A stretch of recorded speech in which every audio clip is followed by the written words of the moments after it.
What's up, YouTube? So it's nothing more annoying to me than watching the gun community just rip at people for their choice of carry. Okay. And I mean, not saying you should get this one because this one is a little bit better. They on there killing people. That I've just watched a couple of more videos. I've seen a video where a guy was saying, oh, why would you get a Glock 43 when it only holds 6 rounds? What he don't understand is the more rounds you carry, the heavier the firearm is. All right. For instance, this SIG P365X. The way I have this set up right here, this holds 14 plus 1. That's 15 rounds. That makes this gun heavier than my shield. It normally holds 7 plus 1, but it holds 8 plus 1. So that makes this a little bit of lighter carrying firearm. So everybody don't want to carry a heavy firearm. Everybody don't want a big giant Glock 19 to carry around. You hear that all the time. Get you a Glock 19 and forget about it. That's a big gun. It's a great gun, but it's a big gun for carry. And another thing, you hear people saying, this is a snappy gun. This is a Hellcat, Springfield Hellcat. It is a little bit snappy, but but if you watch the videos, they make it seem like this gun is kicking like a 44 Magnum. This, to me, has the same recoil impulse as this SIG P365. It might have a little bit more, but if you watch my video of me shooting this gun, you see I have no problem. I don't mind carrying any of these firearms, okay? Everybody's budget is not the same. Some people will carry a Kel-Tec. Some people will carry a High Point, Sky, Taurus G3C. These are budget firearms. But for the most part, I feel like in 2018 and up, if you got one of these firearms, you pretty much solid. Unless you get a bad one out of the bunch, okay? Now, this one was a bad one out of the bunch. I did videos about it, talked about it. I got it right now. This is the Glock 43X MOS. This thing is running like an absolute pro. But when I first got it, 3 weeks into the gun, this sight went out. These things supposed to last for 10 years. This one went out. They had to send me a rear sight. The extraction issues I had with it. I had to polish the barrel myself, the feed ramp myself. So, but it's running right now. Plus, I went head on and got the slide polished by the Glock store. Took them a long time to get it back to me, but it's done too. But I love this gun now. This and my HKCC9 are the two of my most accurate firearms. My HK VP9 is the most accurate, but that marksman's barrel in here runs good. This one has a polygonal barrel. This one is a little bit more accurate than this. But my thing is, go check out the firearms yourself. Don't just listen to YouTubers or, it's cool to get people's perspectives and do your research, but don't just hang off their word. And that includes me too. You know what I'm saying? These are just 5 that I like to rotate. None of these firearms on this table might be something you interested in. Everybody got different preferences. For instance, one of my coworkers, he has a shield and he has a Hellcat. He took his daughters up there. I think he said they in their 20s, and he let both of them shoot them. They preferred the Hellcat over the shield. They ain't say nothing about no recoil or anything. One of them ended up buying one. So I was at the gun range the other day shooting these two. This was day before yesterday. I shot them again against each other. I wanted to shoot this without the mag wheel, and it was two females next to me shooting. They was being trained by one of the a trainer in there, and he was doing a good job because you could see them getting better in real time. But he wanted to shoot this HKCC9 because they don't have his gun in there. So he asked me, can he fire it? You know, this was the other day. This is not the last time I did the video on it. But he asked me, can he fire it, you know, while he was training them, because he had got them to a point where, you know, they knew how to run the gun. They had rented a shield, and he had got them to a point where they can run the gun without him just standing over them. So he shot this.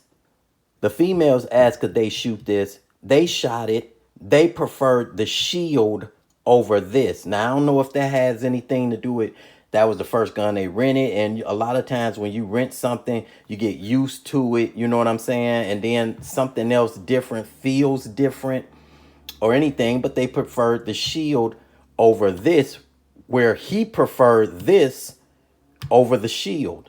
So you have to get there and figure, you know, touch the firearms, you know, shoot them. Don't just listen to people, everybody.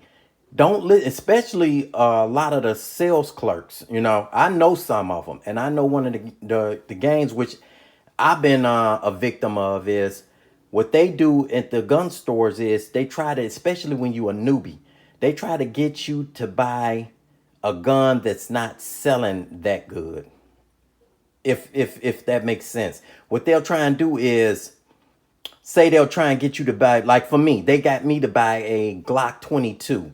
That was my first gun. They knew I had I just got my CPL license. So I get the Glock 22, which is a 40 caliber duty size firearm. It's exciting when you first get it, but after 2 weeks, you're like, this is a big ass gun to carry. So I kept mine, but most people bring those firearms back and the store get it traded in, get it back for half the price, and then that person will get something smaller. So they basically selling two guns in one. So a lot of the times store clerks do things like that. I know a few, and I know that's the game they play. They even told me, you know, because they got to make sales.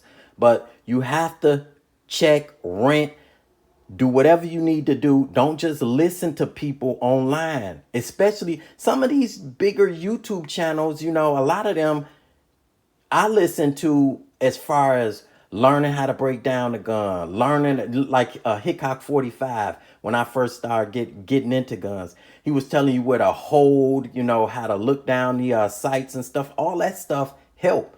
But a lot of times they don't be critical of a gun that's having problems because they get free guns. If they critical, they're not going to get free guns anymore. So you can take some of the things they say, and not just him. I'm talking about a lot of other gun channels.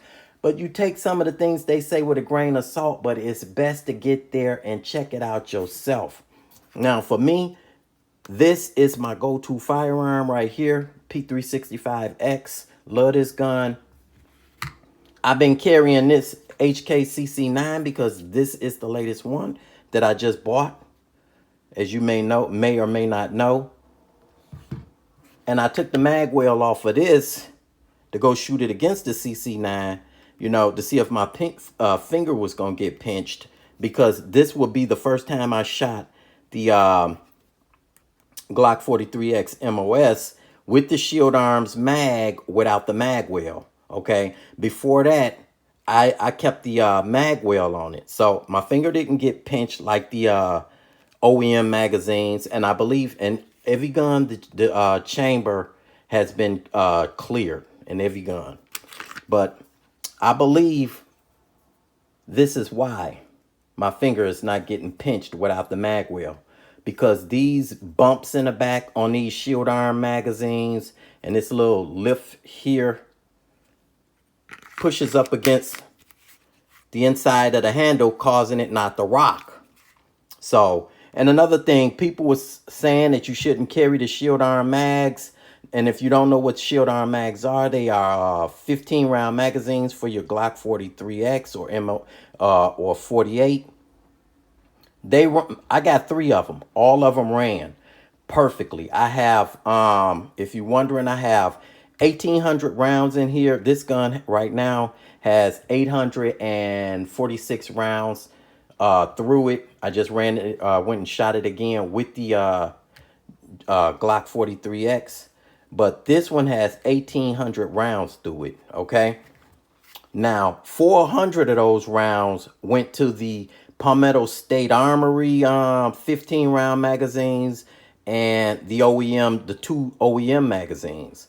Now, the Palmetto State Armory magazines, those things stopped locking back almost immediately. So I chucked those out and and went and got the Shield Arm magazines. These hold 15 rounds, and these have 1,400 rounds through them. All three of them, not one hiccup. They always lock back, no double feeds or anything. So I'm gonna keep running these, contrary to what people saying.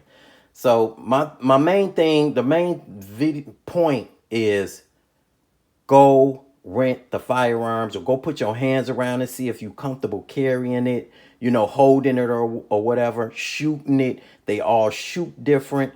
Don't just leave it up to people online to tell you what to buy, especially when you a newbie.